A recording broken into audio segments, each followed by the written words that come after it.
All right, just a quick recap of today. Um, Played the PLO and Holden Mix 1500 event today.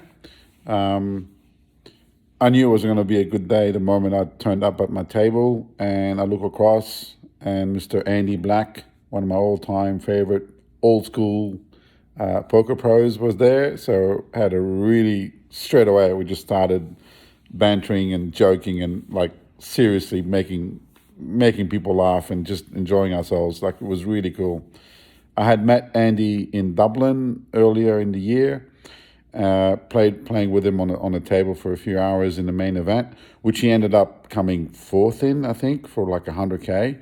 Really interesting story. I could tell some of you later about that, like how that happened. Anyway, I was just playing with him on the table, and again, he was really super nice and super cool.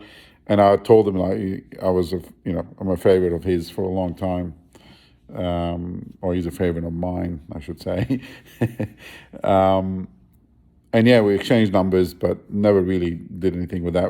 I gave him my WhatsApp and so on, and it was cool. So when I saw him again today, and I'd seen him yesterday as well, but today being on the same table was really fun. Um, the first hand I played was against him, and I dumped probably 75% of my stack to him straight away. Anyway, long story short, I played up and down all day with the PLO. I had one only interesting hand, which I could tell you about very quickly, which was a spot that was in a Hold'em hand where I'm playing pretty snug at this point because I've chipped back up and I've only shown nuts. Whenever I've gone all in, I've won the hand with the nuts pretty much. And everybody that's called me was like, okay, well, So my image turned from being so super loose to super tight, having built back from like 3K to over 50K, which is double the starting stack. So at this point, I'm pretty confident in my play. And this one guy, this Chinese dude that was on my left, I was kind of targeting him in his big blind. And in this instance, though, he opened, no, yeah, he opened in middle position. And I'm in the big blind with king with 10-7 of hearts. Uh, Obviously acceptable hand to defend with, no problems. So at this point, I could put the lives of many of you, including my children, that he has an ace in his hand, like 100%. Like I know that. So we see a flop, ace, eight, deuce rolls off, rainbow. So I check. I do have a backdoor flush with one of the cards on the board, and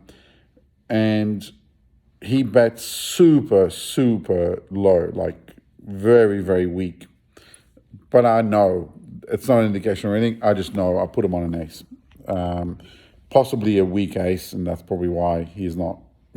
He's betting so low. So in this instance, him putting that bet in, I'm like, okay, let's just see a turn and see what happens. So the board is ace eight deuce. Turn comes a nine of diamonds specifically, which brings two diamonds to the board.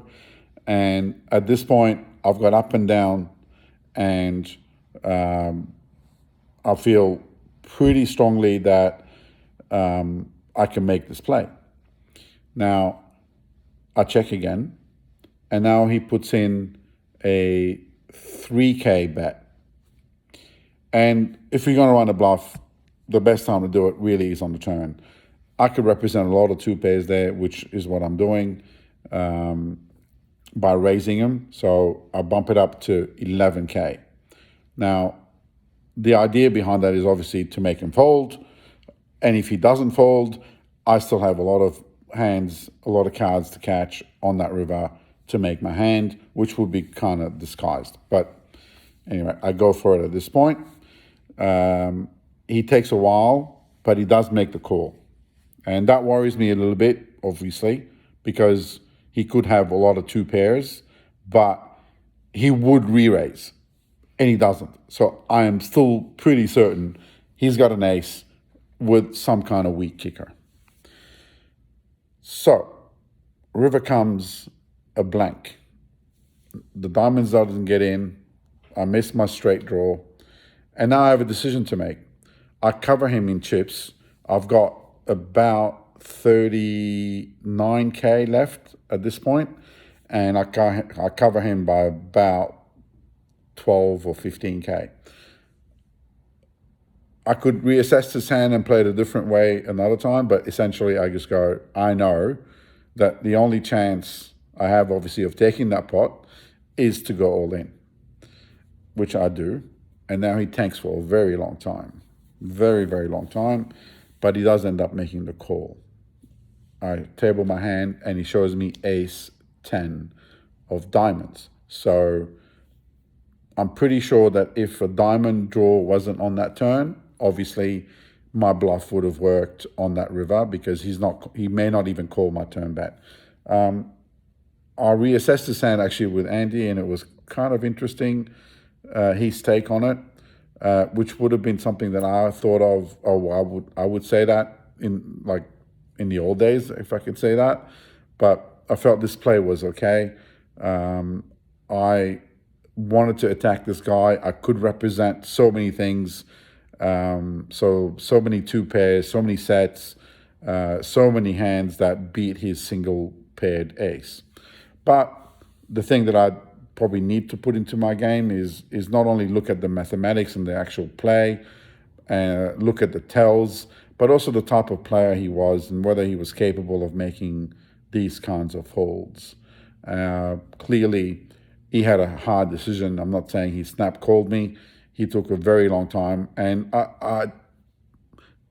did I assess whether he was going to fold or not before I made the play? If I'm honest, I probably thought he's not capable. I would think he's not capable of making a laydown, just purely based on because he's a novice kind of player. But anyway, the point is I went for it, didn't work. It's fine. A few hands later, I get it in, which is a hand where I had the set of queens against Andy's ace queen, and he turns an ace, and tournament's over. Then I go to another rebuy. I sit down, and very quickly I flip, literally with pocket pair in my hand, pocket fives, and I'm up against ace king, king on the flop. No help there. I rebuy a third time, and I go to this third table, and I hit a set, and it was over another set. I had set of jacks against set of kings. I had backdoor straights for a gutter. I had like 9 queen in my hand. Unfortunately, it didn't come in. Third bullet gone. Now, it may seem like I'm gambling a lot in these spots, but you have to remember you literally have 15 bigs to 20 bigs at most to start with in the late range situation. You're not going to get too many heads up situations. So from now on, I always go for it anyway. But in these sort of tournaments, you want to chip up and you want to go for it. So I'm happy that I did that, and I didn't sort of wait until I'm blinded out or have no chips to double with. So yeah, I'd rather do it when I have chips. So anyway, that was fun bit. I then was walking out, and Andy texted me. He was like, he got knocked out at the same time almost. So we decided to go for a bite to eat, and we went to this place next to the famous Dave's Chicken, which was really good. But we went to this place close to it. It was really, really nice food as well. It was tacos and hot dogs and really nice, and the cocktails and so on. So I lost a bit of my voice. We talked for about 2 or 3 hours actually. So it was really interesting to get his a bit of a life story and what he's up to now, and he's trying to make a comeback and all that kind of stuff, which is really interesting to see where he was as far as one of the top pros in the world back in the 90s to what he's up to now, and his life journey. So it's really, really, it's nice to talk to somebody that I mean, I used to, yeah, I loved watching him. I loved his personality. He's always bright and always cheery, always good. He's a bit weird, yes, but everybody is, it's poker. But yeah, he had a very interesting take on some of the things he noticed about my play, which is, I mean, I'm getting all this information for absolutely nothing. It was fucking awesome, like really, really cool. I really enjoyed that. He was able to look at some of my play and critique it in a way, So it was really cool to get that without prompting. But he even said it. He said, "Look, there's not too many people you're going to like on the table, But when people sit down and you straight away you banter and you're an Aussie, you're an Irish. We were the word cunt. I'm sorry to say it, got thrown around so fucking much, like, yeah." And apparently in America, that word is not a good word. Like we use it in Australia and other places, like it's like fucking drinking water, right? But in America, apparently that word is like, yeah, people, pull out guns and shit. So anyway, we had a good time discussing that. So it was a lot of fun.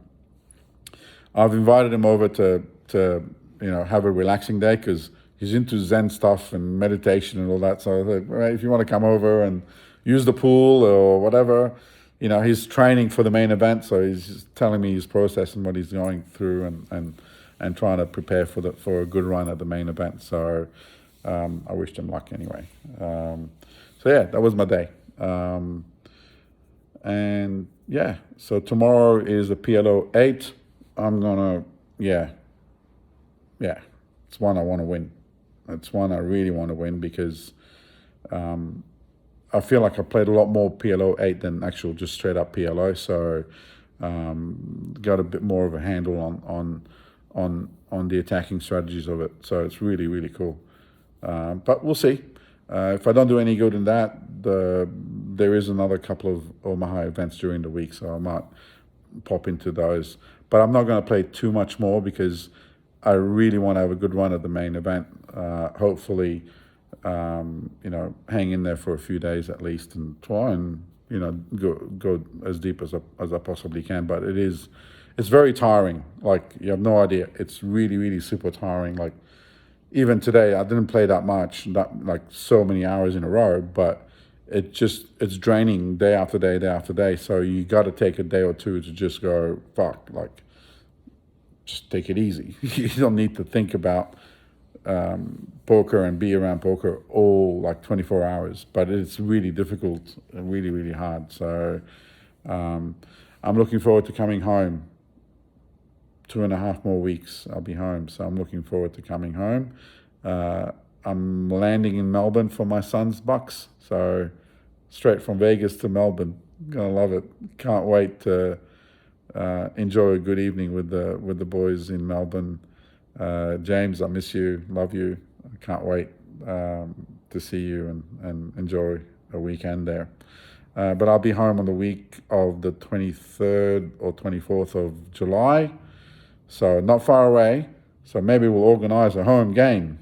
How about that? Okay? And I can tell you some stories that I can't tell you, Anyway, it's all good. Thank you for the support. Stay positive. Thank you.